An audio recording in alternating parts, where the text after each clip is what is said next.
Welcome to my YouTube channel my struggle for an education. एक और paper आ गया है आगरा यूनिवर्सिटी का। बुकलेट सीरीज़ नंबर है ये बी और योगा एजुकेशन।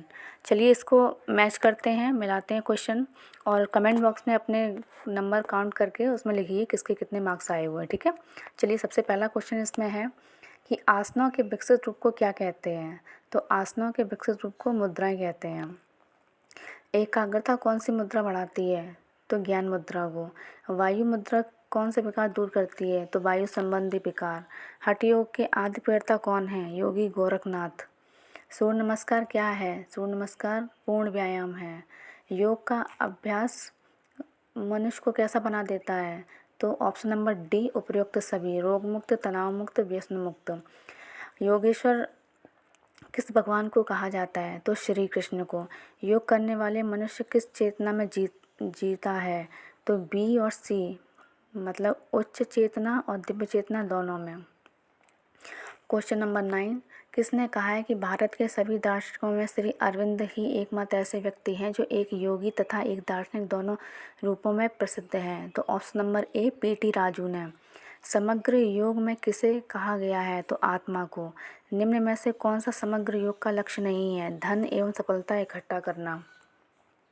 श्री अरविंद को भारतीय संस्कृति से दूर कौन करना चाहते थे। उनके पिताजी। श्री अरविंदो ने समग्र योग को और किन दो नामों से संबोधित किया है। तो पूर्ण योग और समग्र योग। ऑप्शन नंबर डी, बी और सी। निम्न में कौन समग्र योग की 3 मुख्य विधियों में शामिल नहीं है। तो धन का मार्ग। श्री अरविंदो द्वारा खोला गया आध्यात्मिक केंद्र किस नाम से विख्यात हुआ। तो आध्यात्मिक साधना केंद्र के नाम से। महर्षि पतंजलि के अनुसार योग का अर्थ है चित्तवृत्ति का निरोध। ईश्वर प्राणधान किसका अंतिम उपांग है। तो नियम का। महर्षि पतंजलि द्वारा रचित योग सूत्र में कितने अध्याय हैं। 4। समाधि पाद में किसका वर्णन किया गया है। तो चित्तवृत्ति निरोध का। व्यास के अनुसार चित्त की कितनी अवस्थाएं हैं। तो 5। किसी वस्तु के मिथ्या ज्ञान को क्या कहा जाता है। विपर्य। 21 जून किस दिवस के रूप में मनाया जाता है। तो अंतर्राष्ट्रीय योग दिवस। बहिरंग व अंतरंग साधना के बीच का सेतु किसे कहा जाता है। तो प्रत्याहार को। प्राणायाम के कितने अंग हैं। तो प्राणायाम के 3 अंग होते हैं। कुंभ का क्या अर्थ है। श्वास भरकर रोकना। कौन सी अवस्था योग के अनुकूल वातावरण तैयार करती है। तो निरुद्ध। मन की चंचलता दूर करने का अभ्यास है ध्यान। क्षिप्त चित्त की कौन सी अवस्था है। प्रथम। रासिक गुण के प्रभाव से चित्त कैसा हो जाता है। चंचल एवं स्थिर। कौन सा योगासन भोजन के बाद किया जाता है। तो वज्रासन। समाधि कितने प्रकार की होती है। 2 प्रकार की। संप्रज्ञा समाधि के कितने भेद हैं। 4। असंप्रज्ञा समाधि का दूसरा नाम निर्विक समाधि। अष्टांग योग का 5वां अंग कौन सा है। प्रत्याहार। यम का चौथा चरण है ब्रह्मचर्य। श्री अरविंदो के अनुसार ब्रह्मांड क्या है। तो दिव्य सत्य और गतिशील सत्ता। समग्र योग किसके द्वारा रचित है। तो अरविंदो के अनुसार। श्री अरविंद के समग्र योग का लक्ष्य है उपयुक्त सभी। Option number D. समग्र योग का अर्थ क्या है। तो एक ऑप्शन नंबर सी, ए और बी दोनों। किस मुद्रा से शरीर संतुलित होता है। तो सूर्य मुद्रा से। वरुण मुद्रा को किस नाम से जाना जाता है। वायु मुद्रा। अनामिका किस तत्व का प्रतिनिधित्व करती है। पृथ्वी का। अष्टांग योग के मूल आधार हैं। ऑप्शन नंबर डी और ए और बी दोनों। मोक्ष की प्राप्ति का वर्णन किस अध्याय में किया गया है। कैवल्यपाद में। कैवल्यपाद में कुछ कितने सूत्र होते हैं। 34। अस्तेय का क्या अर्थ है। चोरी ना करना। निम्न में से कौन सा प्राणायाम नहीं है। शवासन। प्रमाण के प्रकार हैं। ऑप्शन नंबर सी, ए और बी दोनों। अपकरण का संबंध है यम से। निम्न में से कौन सा तत्व पंच महाभूत नहीं है। तो मन बुद्धि। पतंजलि योगपीठ के संस्थापक कौन है। स्वामी रामदेव। श्री अरविंदो के अनुसार शिक्षा का मुख्य उद्देश्य क्या है। आत्म साक्षात्कार। समग्र योग के अभ्यास का तरीका नहीं है निष्क्रियता। 5 तत्वों की विषय स्थिति से मानव शरीर कैसा हो सकता है। ऑप्शन नंबर डी, ए और सी। कौन सी हस्त मुद्रा शरीर में गर्मी बढ़ाती है। तो सूर्य मुद्रा। समग्र योग साधना शास्त्रीय योग का कितनी शाखाओं पर आधारित है? तो 6।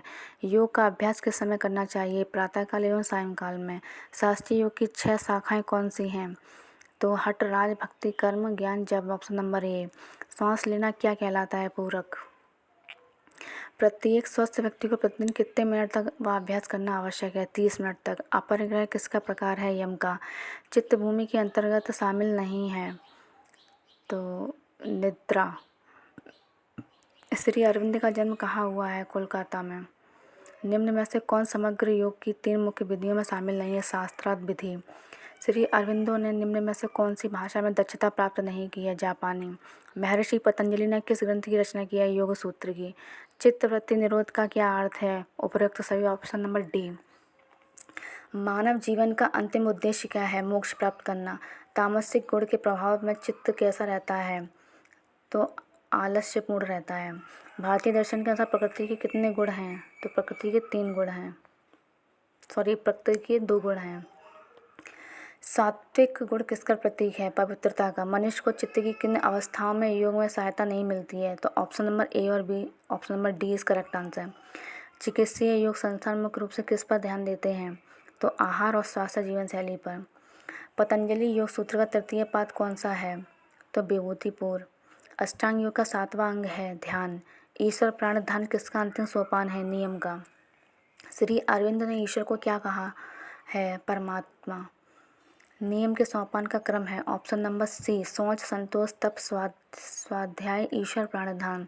श्री अरविंद के योग को किस नाम से जाना जाता है? तो एकात्म योग से। कौन सा आसन सभी आसनों का राजा है? तो शीर्षासन। यम के सोपान का सही क्रम क्या है? सत्य, अहिंसा,